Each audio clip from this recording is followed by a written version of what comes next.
Hello class, my name is Herbert Jr. B. Nolian from Bachelor of Secondary Education major in Mathematics, and today I am your math teacher.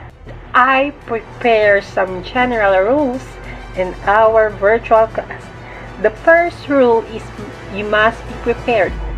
Make sure that your camera is on, gadget is charged, and use headphones.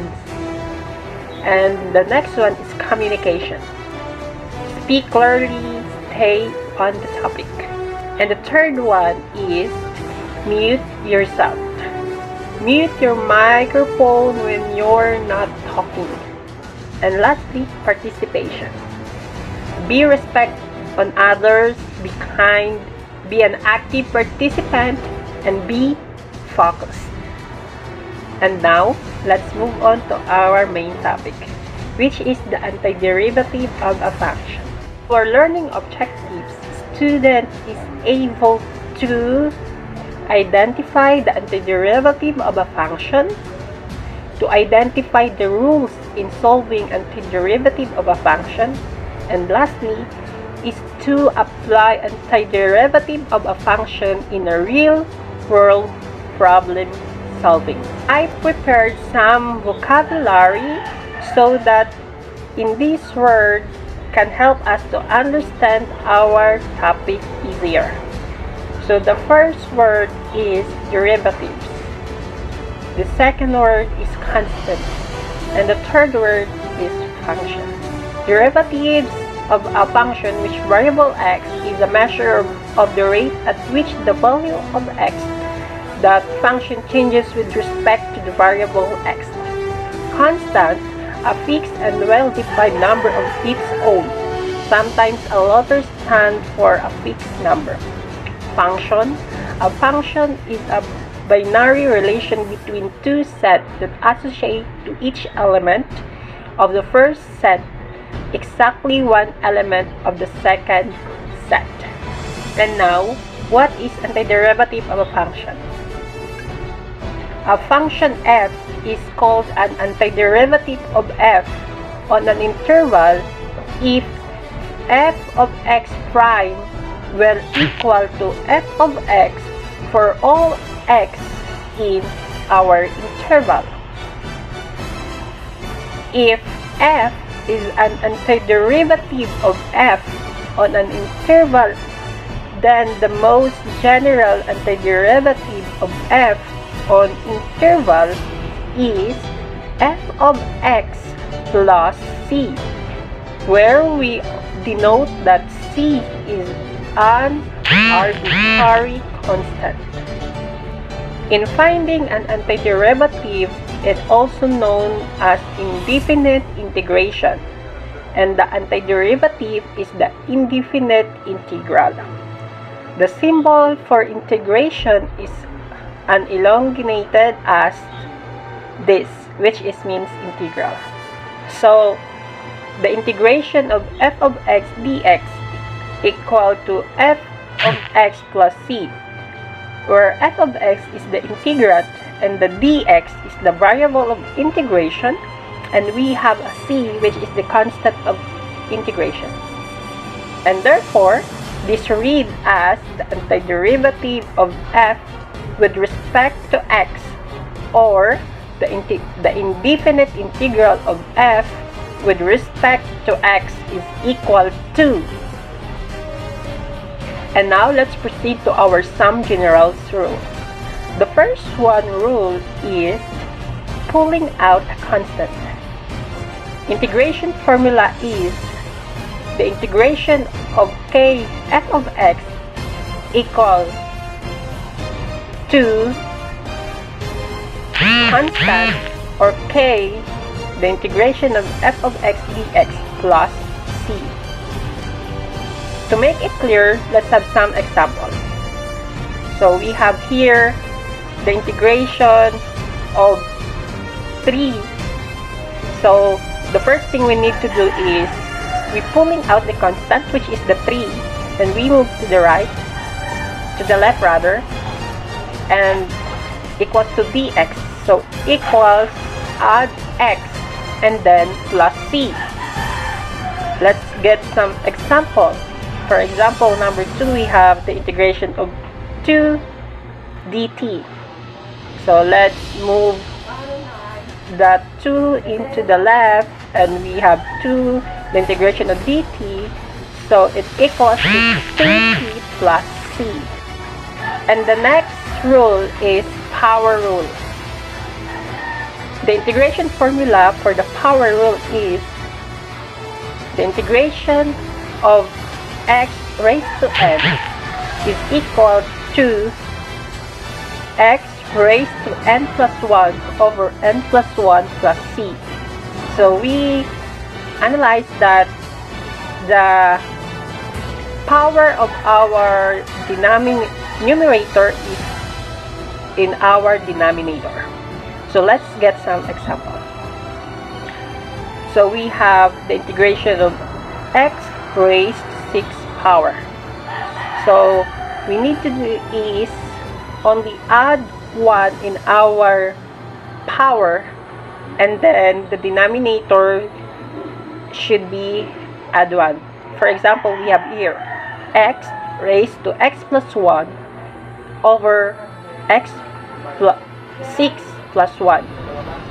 So if we simplify it, so it equals to x plus 7 over 7, and then we add the arbitrary constant, which is c. For example, we have u, the integration of u du. We all know that u has an power 1, so it could be u raised to 1 plus 1 over 1 plus 1. If we simplify it, equal to u 1 plus 1 equals 2, and 1 plus 1 equals 2. So we have u squared over 2, and add the arbitrary constant, which is plus c. And next, we have rule number 3, sum and different rule. So the integration formula is the integration of f of x plus g of x. So we have here the outcomes, which the integration of f of x dx plus and subtract or plus minus g of x. So let's get some examples. So we have an equation, the integration of 3x squared plus 2. So identify first the f of x and g of x. So our f of x here is we have 3x squared, and our g of x we have 2. So we apply the first rule, which is pulling out the constants in our f of x. So which is 3, the integration of x squared dx plus 2. And now let's can apply the power rule in our x squared, right? So we add 2 to our power and to our denominator. So we have 3x squared plus 1 over 2x plus 1, and then we need to simplify it.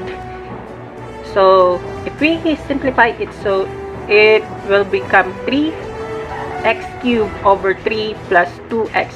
Since 3x cubed over 3 is, we can reduce it to the lowest term, right? So cancel 3, so it equals to x cubed na lang siya plus 2x plus c. And now let's try more example. The integration of 1 over x raised to 6 dx. So since we cannot apply our 3 rules, so we simplify first the equation. We have 1 over 6 raised to 6, so we find the reciprocal of it, which is equal to the integration of x minus 6. So now we can apply our second rule, which is the power rule, and then we add 1 in our exponent. So we have x minus 6 plus 1 over minus 6 plus 1. So if we simplify it, could be x minus 5 over x minus 5. And then, since we find the reciprocal of our x minus 5 over x minus 5, so it could be positive 1 over x 1 over 5x raised to 5 and plus c. For our next example, we have the integration of the quantity of 1 plus x squared raised to 2. So before of that, we simplify first our equation, then we apply our third basic rule.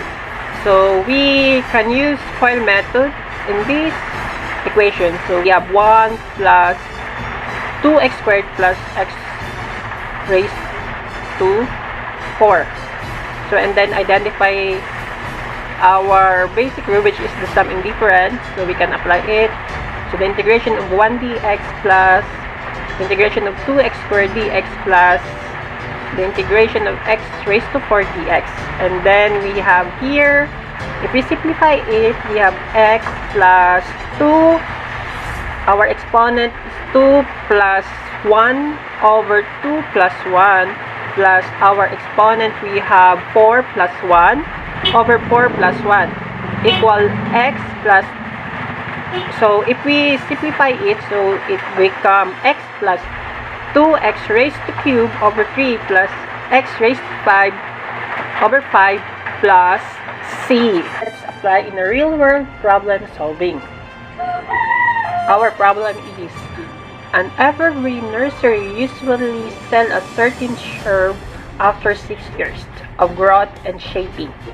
The growth rate during those 6 years is approximately by dh over dt equals 1.5t plus 5, where t is the time in years and h is the height in centimeters. The seedlings are 12 centimeters tall when planted, which is equal to t equals to 0. So the question is, A. Find the height after t years. Hint: the derivative is a rate of changes of a function and the integral is the initial function. B. How tall are the shrubs when they are sown? Identity derivatives of dh over dt equals 1.5t plus 5 is equals, and our h, which is equals to h of 0 equals 12 centimeter, and our time equals to 6. So we have dh over dt equals 1.5 plus t. So we will find the antiderivative. So we have h prime t equals 1.5t plus 5t, which is t is referred to time. So the integration of h prime t equals the quantity of 1.5t plus 5. So we can apply our rule number 2, which is the power rule here, and the multiple rule. So we have here 3 over 2 plus t squared over 2 plus 5h plus c. So if we simplify it, so it equals to 3t squared over 4 plus 5h plus 12, which is our c, or our constant. And now our b, we have here, so h sub t equals 3t squared over 4 plus 5h plus 12, which is h prime, substitute the value of 6, which is time is equals to 6, equals to 3, substitute the value of time, which, or the t, which is 6x squared over 4 plus 5, 6 plus 12. And then we have simplify 27 plus 30 plus 12, and we have 69 centimeters.